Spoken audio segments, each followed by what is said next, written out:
Hello everyone, আসসালামু আলাইকুম। Welcome back to my new blog. তো আশা করছি আপনারা সবাই ভালো আছেন। তো আজকে আপনাদের সাথে শেয়ার করব আমার ঈদ ব্লগ। আপনারা অনেকেই আমার ঈদ ব্লগগুলো দেখতে চেয়েছিলেন, তাই ভাবলাম যে কেননা আজকে আপনাদের সাথে সেটা শেয়ার করা যাক। ঈদের দিন আমি কি করেছিলাম সবকিছু নিয়ে থাকছে আজকের এই ভিডিওটা। আশা করছি আপনাদের কাছে অনেক বেশি ভালো লাগবে আর সম্পূর্ণ ভিডিওটা দেখার অনুরোধ রইল। তো চলেন শুরু করা যাক আজকে আমার ঈদ ব্লগটা।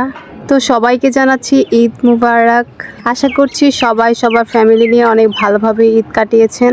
ঈদের আগের দিনের একটা আমেজ গিয়ে মেহেদি দেওয়া। তো বাচ্চাদের আর সবাইকে আমি মেহেদি দিয়ে দিয়েছিলাম, সেখানকার একটু ভিডিও ক্লিপ শেয়ার করে নিলাম।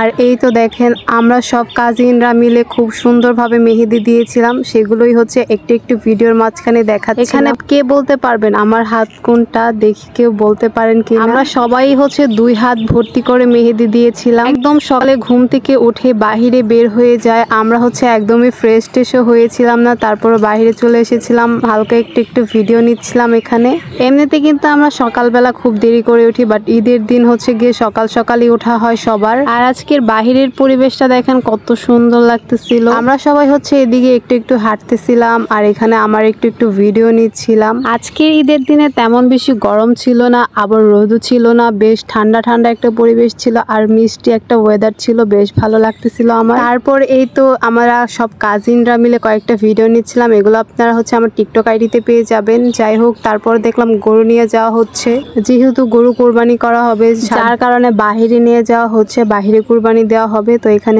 আমি একটু ভিডিও নিচ্ছিলাম, গরুটা নিয়ে যাচ্ছিল।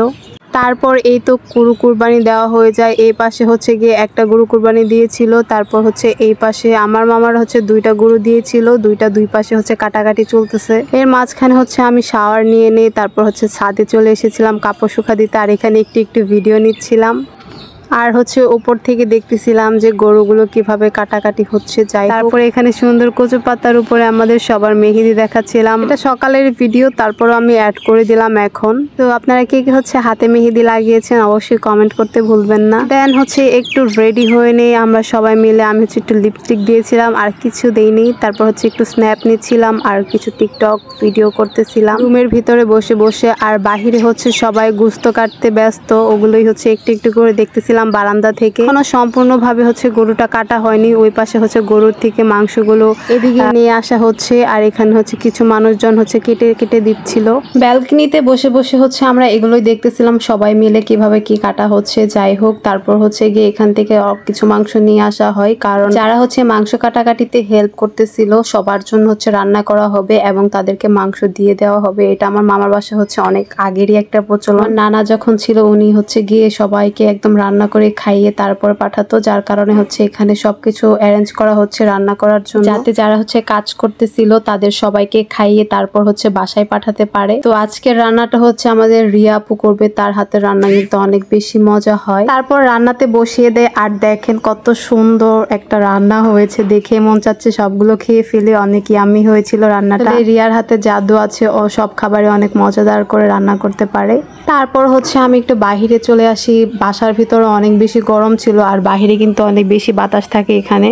তো এখানে একটু ভিডিও নিচ্ছিলাম আর এই পাশে এখানকার সমাজের যে মাংসটা গিয়ে করা হয় সেটা করতেছিল, আমি দেখতেছিলাম। তারপর একটু বিকালের দিকে রেডি হয়ে যায় একটু বাহিরে ঘোরাঘুরি হাঁটাহাঁটি করার জন্য। তারপরে এই তো আমরা যাচ্ছিলাম একটা জায়গায়, আর এখানকার একটা সুন্দর জায়গা পল্টন, ওইখানে সবাই বসে থাকে ঘোরাঘুরি করে। যদিও টাঙ্গাইলে তেমন ঘোরার জায়গা নেই আশেপাশে, যার কারণে আমরা ওইখানেই যাব। আর এখানে আমি একটু ভিডিও নিচ্ছিলাম। তো এবার আমি সামনের দিকে যাচ্ছিলাম আর একটু ভিডিও নিয়েছিলাম। তো আপনাদের ঈদ কেমন কেটেছে অবশ্যই কমেন্টস বক্সে জানাতে ভুলবেন না, আর আপনারা কে কোথা থেকে আমার ভিডিও দেখছিলেন সেটাও জানাতে ভুলবেন না। তো এখানে আমি আমার সেলফি ভিডিও নিচ্ছিলাম আর একটু দেখতেছিলাম, স্ন্যাপ নিচ্ছিলাম। যেহেতু আমরা 3 জন ছিলাম, যার কারণে একটা বাইকে 3 জন যেতে পারবো না, এর জন্য ভাইয়া আমাকে আগে নিয়ে দিয়ে আসতেছিল, তারপর ওদের 2 জনকে নিয়ে দিয়ে আসবে। তো এখানে আমি বাইকে উঠে ওদের টাটা দিচ্ছিলাম। তারপরে এই তো আমি দাঁড়িয়েছিলাম ওদের জন্য জন্য আর একটু ভিডিও নিচ্ছিলাম। আমরা হচ্ছে পল্টনে গিয়েছিলাম ঘোরার জন্য। পল্টন হয়তো বা আপনারা অনেকেই চিনবেন যারা হচ্ছে এদিকে আছেন টাঙ্গাইলের ভিতরে। তো একটা সুন্দর লোকেশনে এসেছিলাম, এখানে আমরা সুন্দর কিছু ছবি তুলেছি আর এখানে হচ্ছে আমি একটু ভিডিও নিচ্ছিলাম। অনেক মানুষজন ছিল আমার পিছনে, হয়তো বা আপনারা দেখতেই পারতেছেন। এখানে অনেকগুলো গাছ সুন্দরভাবে ছিল, এগুলা কাশফুল গাছ হয়তো বা। এখানে হচ্ছে আমরা সবাই দাঁড়িয়েছিলাম আর একটু ভিডিও নিচ্ছিলাম। জায়গাটা আসলেই অনেক বেশি সুন্দর ছিল, বেশ পছন্দ হয়েছে আমার। ওয়েদারটাও ভালো ছিল, ঠান্ডা পরিবেশ ছিল। তারপর সেখান থেকে আমরা চলে যাই একটা বিখ্যাত খাবার খেতে। এখানকার একটা বিখ্যাত খাবার হচ্ছে মাশরুমের চপ, তো সেটা খেতে গিয়েছিলাম। আগের বার ঈদের মধ্যে হচ্ছে আমরা গিয়েছিলাম এটা খেতে, তখন যে মজাটা পেয়েছিলাম এবার সেটা পাইনি। দেন হচ্ছে বাসায় চলে আসি আর বাসায় এসে সবাই হচ্ছে ছাদের মধ্যে বসেছিলাম আর অনেক বাতাস ছিল, বেশ ভালো লেগেছে। তো আজকে আমার এই ব্লগটা এই পর্যন্তই। সবাই ভালো থাকবেন, সুস্থ থাকবেন। আর আপনাদের ঈদ কেমন কেটেছে ফ্যামিলির সাথে অবশ্যই আমাকে কমেন্ট করতে ভুলবেন না। আল্লাহ হাফেজ।